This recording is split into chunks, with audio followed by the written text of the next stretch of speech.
Cayetano versus Gatchalian. Who's the legit Senate President? So ngayon, Dad, nagkakaroon ng mga away sa Senado kasi ang sinasabi ni Senator Gatchalian na nagkaroon na daw sila ng quorum kasi lumipat si Senator Chis Escudero sa bloke ni Cayetano papunta sa bloke nila Gatchalian. So ngayon, sa 12 senators, nakapag-proclaim na daw sila at binakante na daw nila lahat ng mga posisyon sa Senado at na-elect siya bilang Senate pro tempore. So ngayon, siya na daw ang acting Senate President kasi wala pa daw silang 13 votes. Ang sinasabi naman ni Senate President Alan Cayetano, illegal yung ginawa nilang pagpupulong-pulong at syempre siya pa rin daw ang tunay na Senate President at ang legit na Senate President. Ngayon naman nagkagulo kasi ang nire-recognize ng ating palasyo at ang Malacanang na si Senator Gatchalian ang tunay na Senate Acting President at nire-recognize din siya ng House of Representatives at Civil Service Commission daw. At ngayon naman dahil nagkakagulo, pinapropose ni Senate President Alan Cayetano or disputed Senate President Alan Cayetano na pwedeng mag-joint signatory sila kung nagkakagulo pa para ma-release yung mga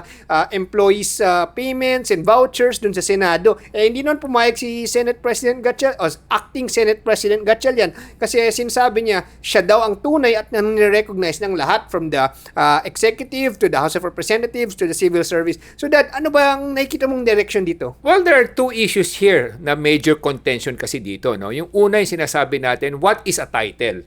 Ano ang kahalagaan ng isang titulo kung hindi naman ito tatanggapin o tatangkilikin o rerespetuhin ng mga nagdidesisyon? Yung mga, ito nga kasabihan dito A title is just a title without any authority. Yan ang mangyayari. Yun ang primary contention kasi dito. Kasi kahit sabihin natin na sinasabi ni Senator Cayetano na siya pa rin na Senate President, pero kung hindi naman ito i-recognize ng mga taong nasa kinauukulan o sa may kapangyarihan, katulad ng Executive Department, mapapawalang bisa ito, mapapawalang saysay. It's just like a title na wala naman talagang kapangyarihan. Yun ang una kasi dito, yun ang major contention. Ang pangalawang contention kasi dito, yung mga tinatawag natin technicalities. Yung technicalities, ang pinagtatulunan dito, yung kung ano yung mga rules ng Senado. Ngayon, syempre, ang problema kasi dito, ang Senate rules is crafted basically by the same Senate body. Ibig sabihin, ngayon, kung magpapa-roll call sila halimbawa ng kanilang physical presence, no? Kung 12 ang kakampi ni Senator Gatchalian at doon naman sa kabila ang makaka-attend lamang is 10 lamang o 11 lamang kasi nga si Senator Jingo Estrada nasa kulungan ngayon at si Senator Bato de la Rosa naman ay nagtatago o hindi siya available. So ang mangyayari doon sa kabila, 11 lang sila. Dito naman sa kabila, 12 sila. So kung by majority vote, the Senate rules can be amended by the majority of the senators. No? So kaya nga ang tawag dito, technicality to. Pero again, as I've said, there are two contentions. No? But the most important contention is who will be respected by the powers that be. No? So kung sinasabi ng Malacanang Palasyo, so ang ginagalang nila, si Senator Gatchalian bilang acting Senate President o Senate President, then therefore the weight is in his side. Siya yung nasa advantageous position. Kasi kahit na nga sinabi natin, what's the use of power ng kapangyarihan kung tatawag ka sa telepono at hindi ka naman susundin doon sa kabilang linya o wala namang sasagot doon sa kabilang linya, iyan ay isang kapangyarihan na walang batayan o walang pundasyon na sinasabi natin. So yun ang pinaka-main contention dito. Dad, hindi ako sang-ayon sa nangyayari ngayon. I mean, nothing against Senator Win Gatchalian. Pero even he and his bloc admitted that they could not elect a Senate President because kailangan daw, as per the Constitution, kailangan daw ng 13 votes to become Senate President or to elect Senate President. Kaya sabi nila, base sa loophole na nahanap nila, basta meron silang majority, pwede na silang mag-elect ng anyone below Senate President. Kaya siya naging Senate President pro tempore or parang Senate Vice President, hindi ba, Dad? So, it doesn't make sense to me na bakit bigla siya nagka-claim na siya ay acting Senate President when even they admitted that they can't elect a Senate President without 13 votes. So, it doesn't make sense. Kaya hindi ako sang-ayon sa nangyayari ngayon. I don't agree that Senator Win Gatchalian should be the acting Senate President. I also don't agree that the virtue or the value of Senate President lies with Malacanang's recognition kasi di ba dapat that we have 3 individual branches of government, dapat co-equal branches sila. So regardless of the President choosing sides with whoever Senate President he wants, if there's a Senate President that's still sitting, he should still be officially the Senate President and should have the powers of the Senate President. So yun yung first take ko, Dad. Pero yung other contention kasi yan, Dad, is why they were able to do this vote na kahit na 12 sila versus yung isa 11 or ngayon 10. They said that they did this vote kasi may 1949 ruling daw na in 1949, may dalawang senador na absent daw kasi isa na sa US or isa nagkasakit. So hindi sila maka-attend sa Senate session. So yung quorum now was hindi na binasehan ng 24. Yung basehan na is 22. Kaya they were able to hold a vote kahit na less than kahit na 12-12 lang sila. But Senator Loren Legarda pointed out a very interesting issue. Sinasabi niya, this happened in 1949. And that was based on the 1935 Constitution ata, Dad. So that was an older constitution. But although it was upheld by the Supreme Court at the time. So yung challenge nga ni Senator Loren Legarda is sinasabi niya, yes, that happened in 1949. Yes, that was acknowledged by the Supreme Court then. Pero nagka-dalawang bagong constitution na yung Pilipinas. So that shouldn't be applicable today. Although apparently, a few years ago, when Senator Franklin Dodon was Senate President, he also kind of used the same ruling na basta nabawasan yung senador, base sa 1949, ito yung nangyari, so we can copy-paste that. But Dad, don't you think that there's a point that Senator Legarda is making na that shouldn't apply because that was on a previous constitution pa. But people are siding it with it now, especially Malacanang, especially Bongbong Marcos, because I think it sides with them, meaning they're using whatever law they can to basically benefit them the most rather than using the law that is objective and that's correct. What do you think, Dad? Well, let's look at the issues one by one. As you have mentioned, no, yung 1949 ruling kasi ng Supreme Court, that was based on the 1935 Constitution.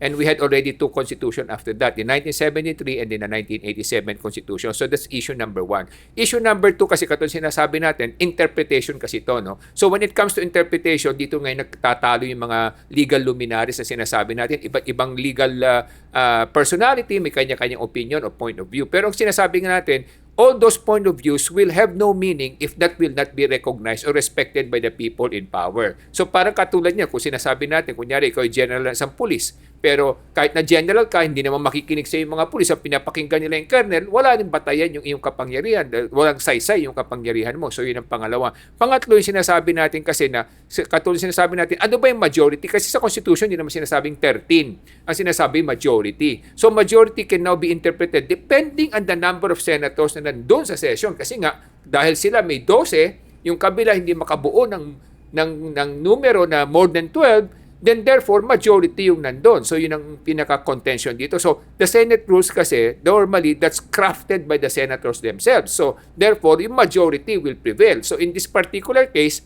in the mere fact na one cannot appear because of legal cases, the other one is have cases against him and he is now in jail, so without bail, so therefore two of them cannot appear. So kung 12 na to at yung dalawa doon di maka-appear, 10 lang talaga sila kahit na maka-appear sila personally, di ba? Kasi nga kung a-appear yung 10, yung dalawa sa kanila di maka-appear, dito sa kabila may 12 na, majority talaga mananalo dito o sila yung mangingibabaw no, sa ganitong issue na sinasabi natin. At because sila yung majority, they can definitely craft the rules kung paano yung mga sistema doon. O katulad sinasabi natin, sinabi ni Senator Franklin Dillon nung siya nakaraan, in-honor niya yung ganong sistema na majority, yung kung sino lang yung present. No? So ganon din, kung sino yung majority ngayon, they can call the shots. No? They can redraft and recraft the rules and interpret it based on their understanding. No? And napakahalaga kasi dito ni sinasabi nga natin, hindi lang naman Malacanang ang rumerespeto o gumagalang sa upo ni Senator Gatchalian bilang pinuno, no? Kahit na yung House of Representatives, which is part of the legislative body of the government, sinasabi natin there are three branches: the executive, the legislative, and the judiciary. The legislative branch is composed of the House of Representatives and the Senate. If the House of Representatives is recognizing Senator Gatchalian as the Senate President, then therefore that legislative body in itself is already nominating him and recognizing him. Katulad sinabi natin, kahit nasabihin ni Senator Cayetano, siya yung presidente, pero kung mauutusan naman yung Department of Budget na hindi i-recognize yung budget na gagawin niya o aprubahan niya o yung mga cheque pakakawalan niya, tatalbog yung mga cheque niya. So wala ring batayan yun, wala ring base yun kasi hindi sila mabibigyan ng budget. I-recognize nila na pipirma ng budget releases is si Senator Gatchalian. So mayroon kang titulo na pinagtatalunan at pwede mong dalhin sa Supreme Court pero magtatagal yan. At siyempre kung ikaw naman yung Supreme Court, ayaw mo rin makialam hanggat maaari kasi nga you're a separate branch of government also. It's less like you're crossing the line also between the different branches of government. Kahit naman Malacanang, hindi naman nila sinasabi pinapakialaman nila, sinasabi lang nila na siya yung nire-recognize. No? So, hindi din naman nila dinidiktahan. Nire-recognize lang nila. So, napakaingat din ng kanilang statement. They are not saying that we are appointing because they cannot appoint a Senate President. They're just saying, yun ang kinikilala namin, yun ang ginagalang namin. Kasi sa tingin nila, yun ang merong majority vote ng mga Senado. So yun ang mga issues kasi dito. Pero siyempre, katulad sinasabi natin, ito'y agawan ng kapangyarihan. No? Ano ba pinagtatalunan kasi dito? Bakit ba sila nagtatalo? Siguro yun ang gusto malaman ng ating mga kababayan. Ano ba ang dahilan bakit nag-aaway-away ang ating mga senador kung sino mamumuno sa ating bayan, no? sa kanilang koponan. Kasi nga number one ang issue kasi dito na pinagtatalunan, yung impeachment case nga ni Vice President Sara Duterte. No? So, kasi nga siyempre yung kampo nila Senator Cayetano hangga't maaari, gusto nila na sila ay magmamanage ng proceedings kung paano tatakbo yung hearing ng kaso ni Vice President Sara Duterte, at maraming nga umaalingasgas na sinasabing gusto nilang i-dismiss, gusto nilang i-delay. So yun ang mga issues kasi na sinasabi dito. Yung kabilang kampo naman ni Senator Garcia na sinasabi naman ng mga iba is talagang gusto nilang ipatupad yung hearing para marinig ng tao kung ano yung mga katiwalian na nangyari. No? So yun naman ang dalawang contention dito. So basically, ang nangyayari kasi dito, parang there's a race against each team. No? Yung kabilang partido, ang gusto mangyari, matuloy yung hearing ng impeachment at kung mapatunayang may kasalanan si Vice President Sara, matanggal siya sa pwesto. Yung kabilang grupo naman, gusto nila na i-delay at gusto nilang kung maaari i-dismiss yung kaso against Vice President Sara at gusto rin nila kung maaari malaglag si President Bongbong Marcos, matanggal para makaupo si Vice President Sara na Pangulo. So, these two teams are fighting for a particular interest or motivation. So, yun ang naging issue dito. Masasabi ba natin that with regards to either team, are they fighting for the Philippines or are they only fighting for their own personal power? Kasi syempre, President Bongbong Marcos is definitely very scared of Vice President Sara Duterte winning in the 2028 elections. And nakikita natin na si Vice President Sara Duterte is definitely the one to beat for the 2028 elections. And he knows that kung nanalo siya, I'm sure lahat ng mga flood control issue, lahat ng mga corruption issues that are being put under his administration, syempre, talagang didiin yun ni Vice President Sara Duterte against President Bongbong Marcos. Kaya when you said that if Malacanang also recognizes si Senator Gatchalian as the acting Senate President, isn't that also kind of an abuse of power? Kasi officially, even Senator Gatchalian admitted that he's just Senate President pro tempore or Senate Vice President.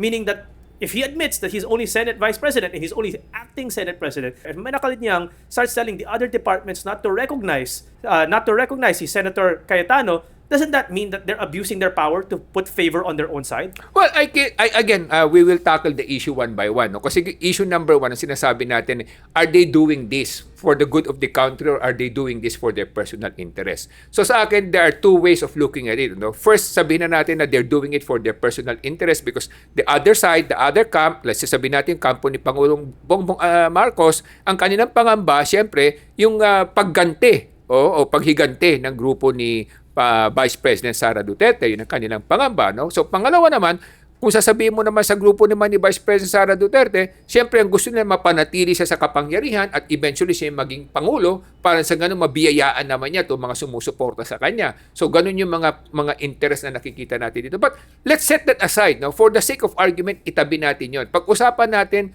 kung ano ba talaga dapat patunguhan ng ating Senado. Una, dapat bang matuloy yung impeachment proceeding? Yan ang tanong kasi dito. No? So, sa akin kasi, kung ako tatanungin mo, kung titingnan mo kasi, let the facts be laid down. Kung hindi naman siya guilty at mapapatunayan hindi siya guilty, then at least she can redeem herself. At least she can exonerate herself from all these accusations. Ano? Kasi kung wala ka naman talagang kasalanan, the truth shall set her free. Yun naman ang point of view natin dito. Ngayon, kung may kasalanan talaga, then of course, wala tayong magagawa. She has to be accountable. May pananagutan nga. Ayun ang kasabihan. No? Ngayon, ang issue kasi dito, kung may katiwalian, kesyo tungkol sa flood control o tungkol sa mga confidential fund na pinag-uusapan, siguro dapat walang santuhin ang ating mga namumuno at namamahala. Kasi yan pananagutan sa bayan, sa ating sambayanan at sa ating mga kababayan. So ngayon kung sasabihin natin dapat i-accept natin ito dahil sa mas malaki yung ninakaw nito, palagay ko siguro hindi tama yung ganong klaseng pananaw. So it's not a question of whether this is for their own personal interest or for the sake of the country. It's a question of what will be better for the country. for the truth to come out so that everybody will be cleared of of any wrongdoing if they're not guilty, or for the truth to come out so that they will be accountable for what they have done to the country.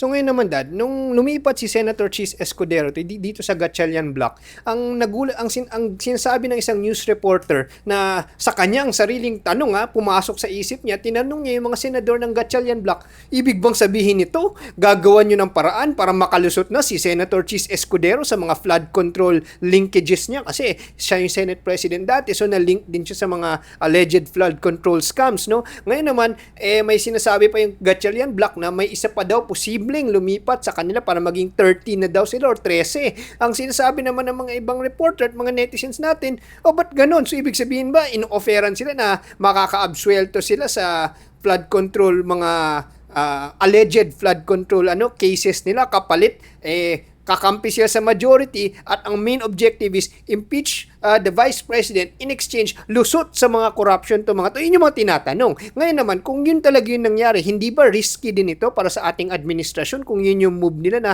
absueltuhin to mga allegedly link, lalo na kung napatunayan na meron talagang somehow link talaga sila doon, kung talagang papalusutin sila, ano nakikita mong risk dun kung nilusot sila sa flood control links nila? Well, I think lahat yan mga haka-hakalan sa kakuro-kuro. No? Kasi kung titingnan mo, yung mga legal cases na yan, labas na yan sa kapangyarihan ng ating ehekutibo ng Pangulo kasi nasa ombudsman yan sa Kasandigan Bayan. Of course, he can influence them. But again, there's a term limit for him. He has 2 years to go, take note. And these cases will drag on for more than 2 years. No? So therefore, there's no assurance na makakalusot sila. I think they also know that. Siguro, if ever they're really guilty and they're just buying time, that's one. And second, siguro, asking for leniency kung sakasakali man. No? Pero again, hindi rin maipapangako yun. Kasi katulad sinabi natin, may term din ng ombudsman. No? Although yung term ng ombudsman lalagpas pa, let's say, beyond the current president. No? Pero even that, there's no assurance. Kasi the ombudsman can also, let's say, be incapable or disabled, or let's say, he can pass away before his term ends, no? And then after that, kung may papalit man sa kanya, again, may mga ebidensya. And then of course, kung may kaso na Sandigan Bayan at lumalabas na yung mga pangalan nila dahil binabanggit sila ng mga state witnesses at mga witnesses at mga ebidensya will also prove na involved sila, hindi rin sila makakalusot, no? So magkakaroon sila talaga ng pananagutan, no? So kahit na sabihin natin kumampi sila at sasabihin na i-absuelto sila, I don't think that is really, kumbaga, a positive and feasible direction. Siguro the most that they can do is buy time and some leniency. But at the end of the day, if they're guilty, they will eventually face their accountability. Yun ang sinasabi natin. So I think they also know that. It's just a matter of siguro a question that if what are they doing is that maybe there two things, no? Una, siguro they see that there's no point of dragging the whole issue. Kaya mabuti pa kumampi na lang dun sa mga more or less nakakarami na, no? Kasi kahit sabihin natin hindi kumampi si Chis Escudero, 11 pa rin yung kabila, no? Sila naman sa kabila 11 pa rin, no? Kasi nga dahil nga si Bato de la Rosa ang tumatakbo, nagtatago, 'di ba? Si Senator Jinggoy naman is nakakulong, 'di ba? So kulang na sila ng dalawa, dati 13 sila, so 11 lang sila. So halimbawa si Chis Escudero hindi kumampi sa kanila, di ganon, di magiging 12 sila kung sakasakali, no? Pero even though, katulad sabihin natin, bilangin natin numero, no? 11 sila dati, 11 pa rin yung kabila. Kasi nga, wala yung dalawa. So, 22 plus 2, di 24. Kaso wala yung dalawa. So, 11 to 11, magtatabla pa rin yon. So, ngayon, kung tabla yun, di wala patutunguhan yung Senado. Kaya siguro, nag-isip na rin lumipat si Senator Chis Escudero kasi iniisip niya no point of having a stalemate. No? So, kumampi na siya sa tingin niya na more or less i-recognize ng Executive Department at saka ng House of Representatives para sa ganun matanggal tong stalemate issue na to na pinatutunguhan ng ating Senado. So may pressure din sa kanya as a national leader na binoto ng tao, na pe-pressure din siya sa kanyang isipan at sa kanyang konsyensya na alam niyang he has to make some right decisions at this particular point. Kaya mga kabayan, dito sa Ilocano Defenders Party List, naniniwala kami na kailangan edukado ang taong bayan para maintindihan nyo kung ano ba talaga yung mga detalye ng mga away na to, ano yung mga punto, bakit nila ginagawa itong mga moves nila. Kasi maraming nalilito, maraming nagiging fans ng left, fans ng right, fans ng kung sino-sino, pero wag nyo tignan yung fandom nyo, tignan natin kung ano yung totoong issue, ano ba yung dapat magawin at yung mga dapat na direksyon at yung mga dapat managot, yun yung dapat natin malaman through right education. Through the right education, makakaboto tayo ng mga tamang liderato para sa susunod na mga halalan natin. Para sa edukasyon, ako si Morgan Tsai, inyong coach ng bayan. Mga kababayan, nakikita natin na nagkakagulo sa ating gobyerno kasi hindi natin alam kung ating mga government officials iniisip lang nila ang kanilang sarili o iniisip nila ang kinabukasan ng ating bayan. Kaya ang kailangan natin sa Pilipinas, itaas ang antas ng edukasyon ng bawat Pilipino para lahat ng Pilipino alam nila at mas alam nila kung sino ang dapat tamang piliin at dapat iboto para mas maganda ang mga liderato natin sa kinabukasan at gumanda ang kinabukasan ng bawat Pilipino. Ako po ay si Solomon Tsai, ang inyong kuya ng bayan. Mga minamahal kong kababayan, merong mga kwentong kutsero nung mga nakaraang panahon, nung mga unang panahon, merong isang mataas na leader ng isang malaking bayan na tinatawag nila si Napoleon the Great na kausap niya yung kanyang sundalo.